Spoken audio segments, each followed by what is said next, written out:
Today I'm pitting two of the big boys against each other, the Logitech G Pro X SUPERLIGHT and the Razer Viper V2 Pro.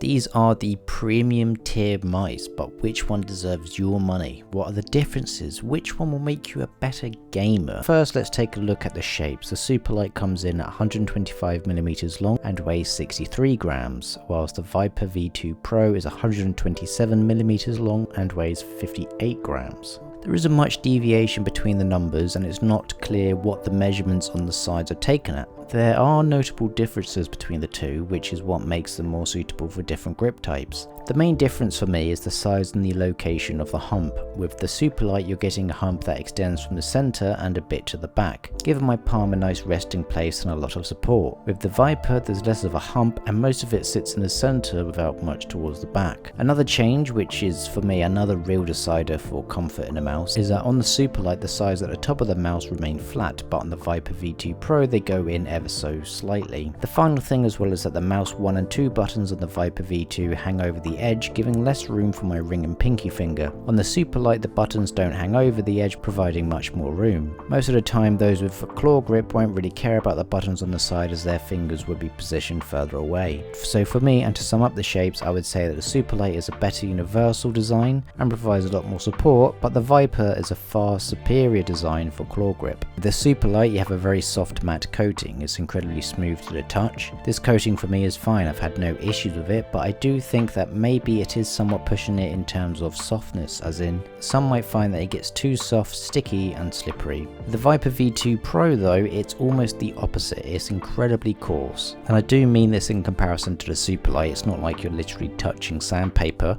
but after holding the SUPERLIGHT it does kind of feel like it. This coating is by far a lot grippier, but I can see it also being uncomfortable just because of how coarse it is. Personally, I'm a bit torn between these two, but my vote goes to the Viper V2 Pro just because during the hotter months I hardly find that this coating gets uncomfortable or sticky. For the main switches, this might also be an area that can cause a bit of divisiveness. Once again, the SUPERLIGHTs are using Omrons rated for 20 million clicks, whilst the Viper V2 Pro is using Razer's own optical switches which are rated for 90 million. The click rating isn't that important for comparisons really, but these days the feel of them is. Personally for me, the SUPERLIGHT switches feel better for me as they have a bit more consistency to them and feel a bit lighter as well. The Viper V2 switches still feel a bit strange to me, which I still haven't really pinpointed yet.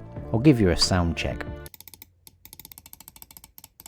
The Viper V2 switches feel similar to the Roccat Titan switch, which aren't exactly great. I think it's a sound thing again, giving me this illusion that they are mushy and a bit grindy, even though they're not. For the other buttons, they are pretty standard to be honest across both of the mice. The side buttons are similar in terms of location, but the Viper V2s are definitely sticking out a bit more, so this is more down to personal preference. I like the Viper V2s a lot more just because I can trigger them a lot easier with a roll of the thumb, but with the SUPERLIGHT I find I have to move my grip a little bit more, which isn't the most ideal situation. The underside has the on-off functions on both of the mice, however the Viper V2 has an advantage over the SUPERLIGHT, and that is that its on-off button also doubles up as a DPI cycle. The SUPERLIGHT doesn't have this feature unless you set up some separate binds in the software. Razer has this option set up, so you press and hold it to turn it off and just press it to toggle through the DPIs. I honestly think that the DPI cycle is needed. It's good that Razer included something instead of nothing, because it also means that you have to install the software for the Logitech G Pro SUPERLIGHT if you want to or not. The scroll wheels are also very good for both of these mice in terms of feel, but the Viper V2 scroll wheel is definitely the louder of the two.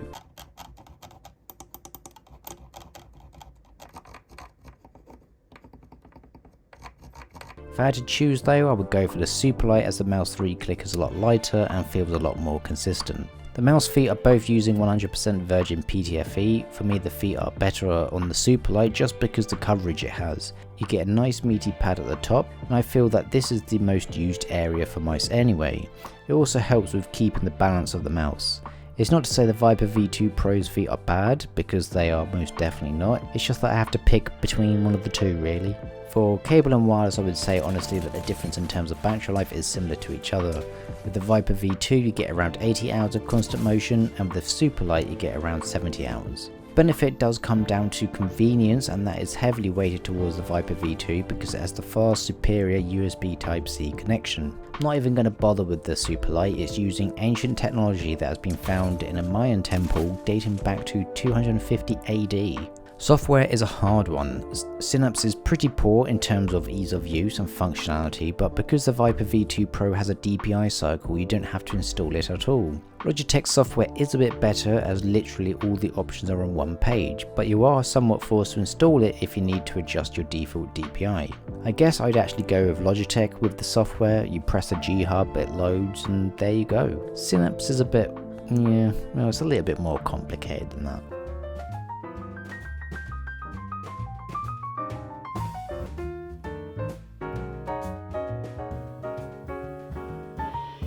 The sensors will be a hard one because there's a lot of science, graphs, maths, numbers and all sorts of things that hurt my head. It's purely anecdotal on what I think is best. And my answer is, they're both great. There's going to be some anomalies popping up for both sensors at some point. I guess that the Viper V2 having a new sensor with an improved performance would make it better. Do I notice this performance improvement? Do I notice a difference between the two at all? No.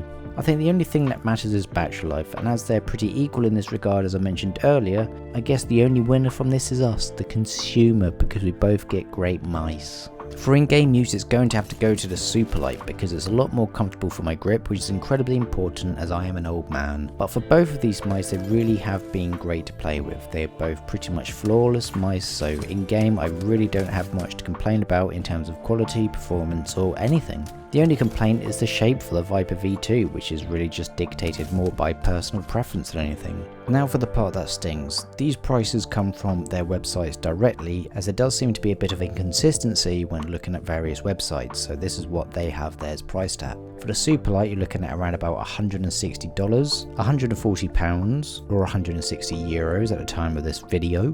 And for the Razer Viper V2 Pro, you're looking at $150, £150 or 160 euros. So these prices are similar to each other, give or take maybe 10 of whatever your local currency is. Are these even worth the costs though? I'd say yes for both of them. They're the best mice going for me at the moment from the biggest companies. So that means easier availability, which means that your options for finding any potential sales should be high, and also these have a 2-year warranty, which means if you're buying it from a local retailer, it should be easy to go through the returns and warranty processes. For some other manufacturers that have limited availability and resellers, it won't be so easy to go through this process. In my honest opinion, I think the SUPERLIGHT maybe should be reduced a little bit because it is using outdated technology and it is a little bit older now. The way I see the prices for these are that you're getting something which is very high quality and has raised the standard of performance for mice. So when you're paying this kind of money, I feel like with these you are getting your money's worth. Because of the reputation that these companies have and because of the standard of technology, these are definitely worth it. So overall, these are two fantastic mice. They are both well made and very high performing, but which one would I choose? I'd have to go for the SUPERLIGHT personally, just because of my grip type. For me, comfort is a priority, as my bones and tendons are slowly turning to dust. I think if I could use a claw grip comfortably, I would personally go for the Viper V2 Pro. The USB Type-C is a massive boost of convenience for me, as I like to keep my desk tidy, even though I fail massively at it. The DPI cycle is something I really miss when using a SUPERLIGHT, as I sometimes like to swap to a higher DPI when I really hit rock bottom on laziness and start using the mouse on my knee, so I don't have much room to move the mouse around. But as I said, comfort is king for me, and that's where the SUPERLIGHT prevails. These mice are both special, with them both being very well engineered, and I can see that the SUPERLIGHT versus Viper V2 Pro debate and comparison will be a talking point for quite a while. It'll be interesting to see how Logitech responds, if at all, to the Viper V2 Pro. So if you must have an answer to the question, which should you buy? If you're a heavy palm grip user where every bit of flesh comes into contact with the mouse, then I'd say the SUPERLIGHT. If you're someone that uses a claw grip or anything a bit lighter, then I'd say go for a Viper V2 Pro. If you want to know which is better, I say that goes to the Viper V2 Pro. If I could get used to a claw grip, I'd take it over the SUPERLIGHT 100%. Which one will make you a better gamer? Neither, because you suck.